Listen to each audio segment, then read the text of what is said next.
folks. I just wanted to walk you around Desmos and show you all of the great things it does, and also your Sheets, Google Sheets, or all of these are very similar to using Excel if you wanted to use Excel.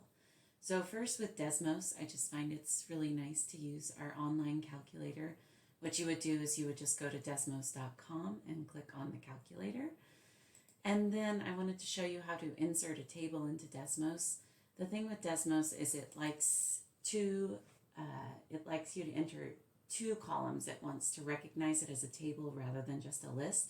So I just figured one way to trick it is to do, you can Control C in Sheets and then Control V, that's the command. And then if I highlight both of these, I do Control C, and then I'm going to go to Desmos and I'm going to hit Control V or copy. Control V is paste. If you have Apple, I think it's the squash button and then V, same commands. So, or Command V.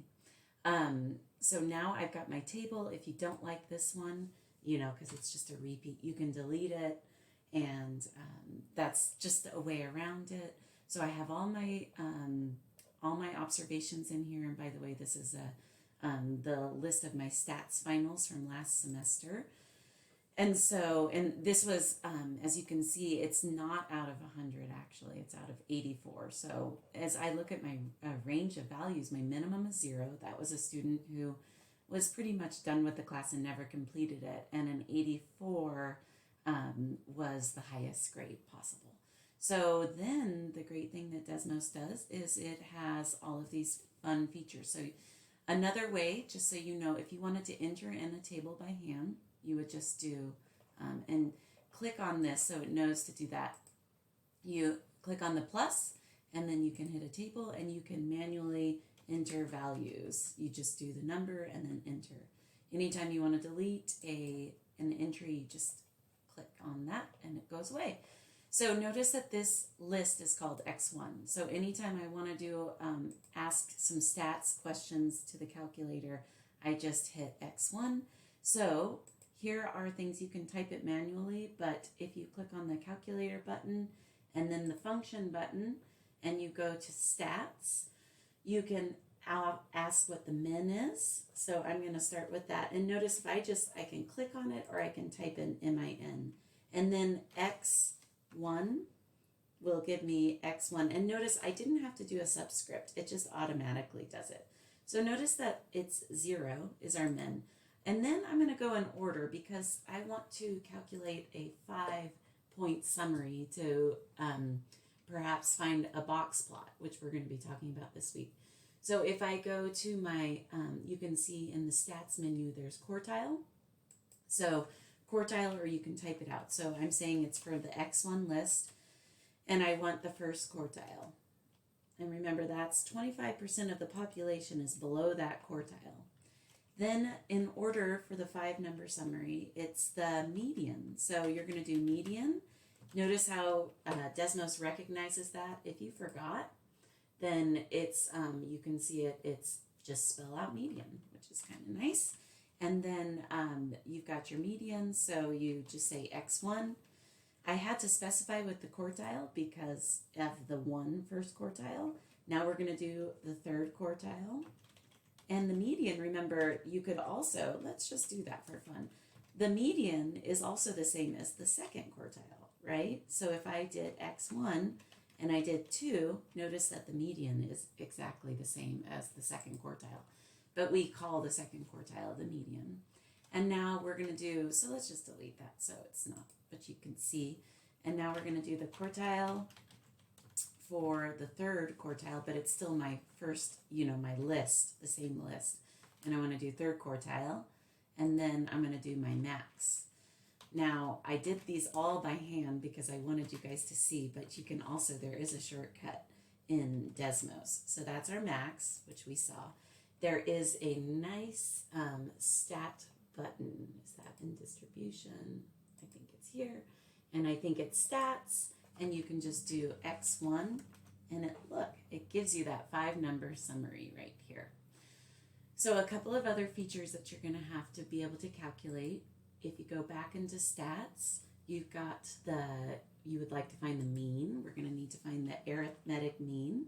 So we're going to say x1.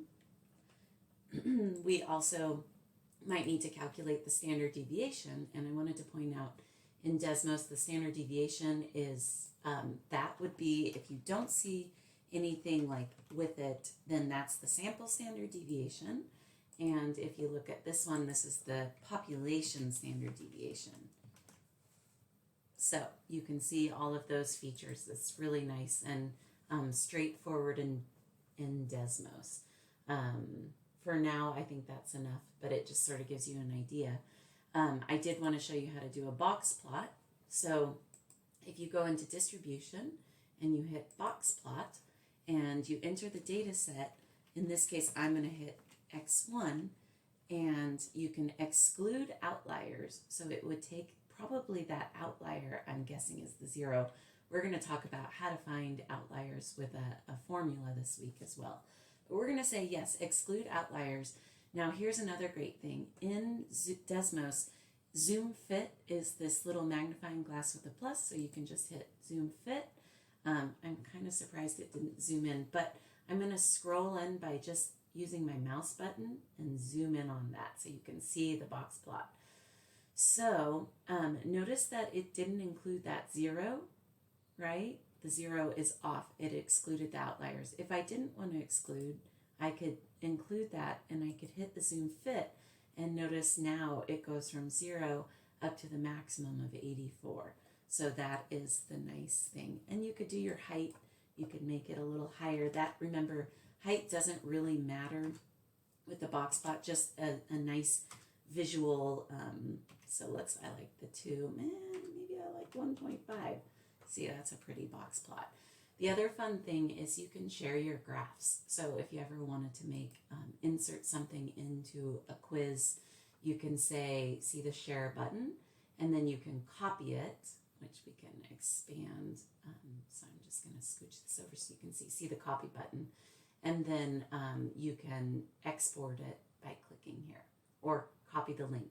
But I think you can actually export the image and then save it and download as a PNG file.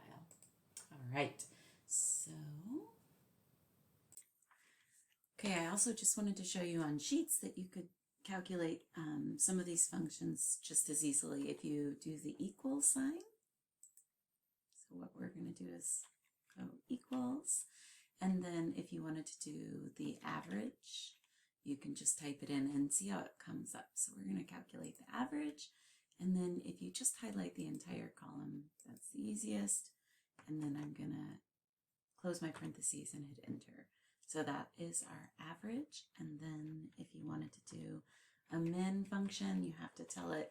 The only difference with Desmos and Sheets or Excel is you have to put an equal so it knows. So it's the minimum value in a list. There you go. And quartiles are a little finicky.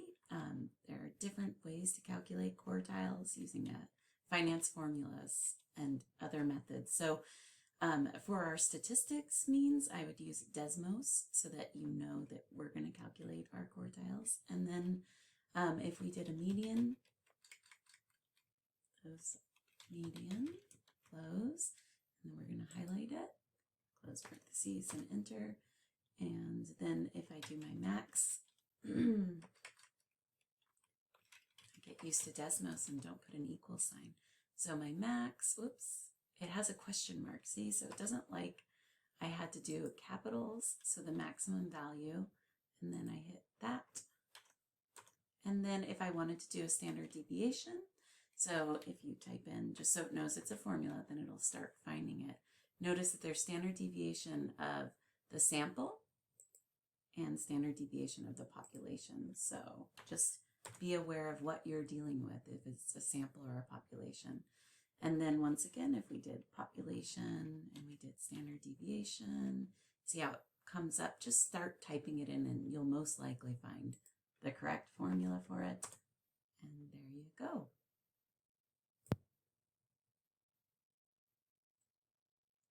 Okay, so I wanted to show you the old-fashioned way to do this, and we're just going to draw. Here we go.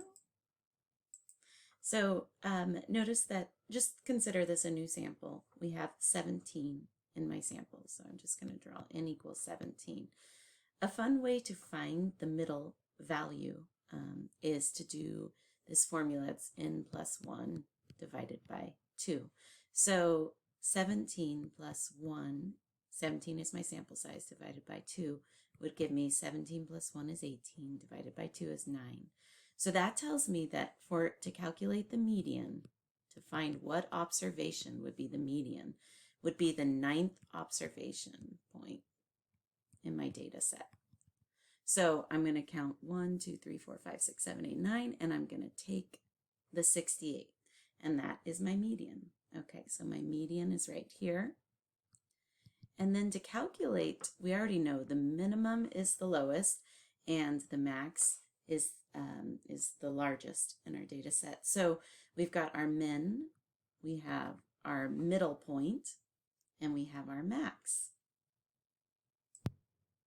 So to find our quartile, and just remember, median is the halfway point, and that's why I think it's fun to do this the old-fashioned way, because when you're looking at a list, you can see that 50% of the observations are below the median and 50% are above. So it's the halfway of your observations, your sample. So if these were all of my students, 50% of my students would be below a 68 or at, as you can see, there's some 68s that are repeating, and then 50% would be above it.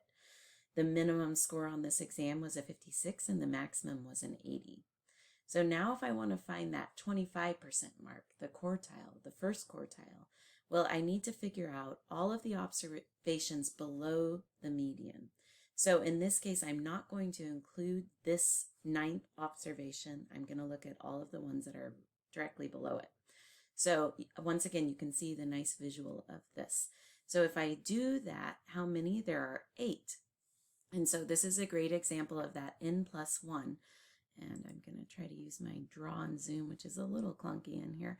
But we've got, notice that there are 8 observations below the median. So you can count them or see on the list. So 8 plus 1 divided by 2 is 9 divided by 2, which is 4.5. Now that tells me that I go to the 4th and a half. So I'm going to go right here is the middle point.